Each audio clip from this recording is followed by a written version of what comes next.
I think the first thing you have to think about if you want to use social media is, do I even need to use it? A lot of companies are now thinking, well, do I need to spend all this money on a social media strategy? What is a social media strategy? Well, all social media are really LinkedIn, Twitter, Instagram and the gang. They're merely online notice boards. They're another way to get your product or service directly under the nose of a potential client, along with all the other ways. They're not the angry bear coming along to steal all the sandwiches at the picnic. I think the problem with social media is people frequently misuse them. If you're BP or a huge, big conglomerate, you don't need to be on Facebook. You need to choose the right medium for you. That would, in this case, be LinkedIn's.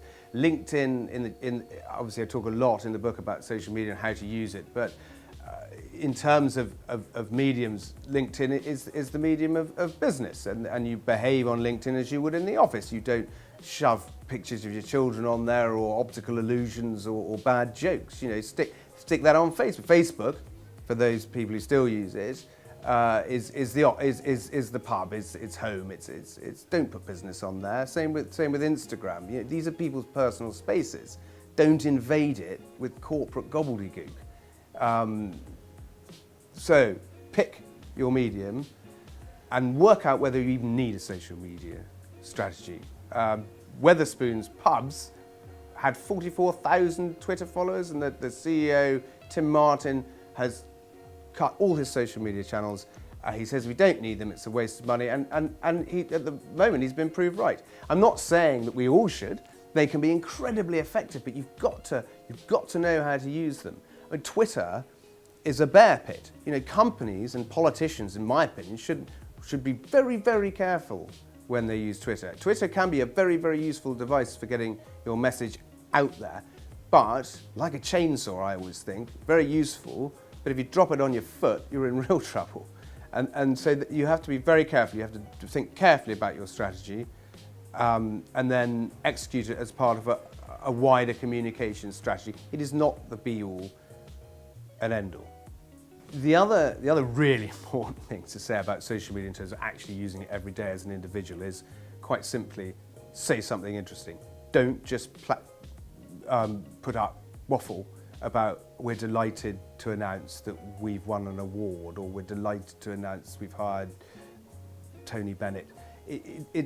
People just switch off.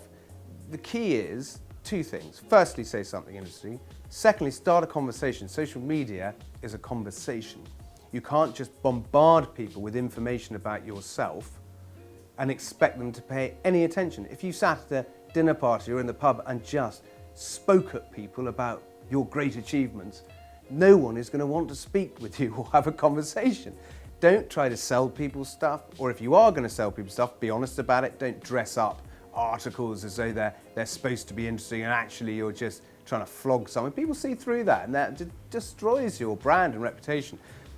Using social media well, you can start a conversation. You can be, if you're in the corporate world, thought leaders or on a certain subject, but speak intelligently on it and in a way that's pithy and interesting.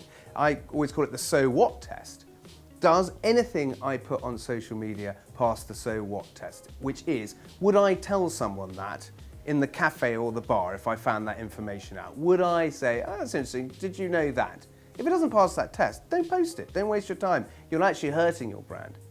Just make sure you say something interesting. Don't just spout boring corporate waffle.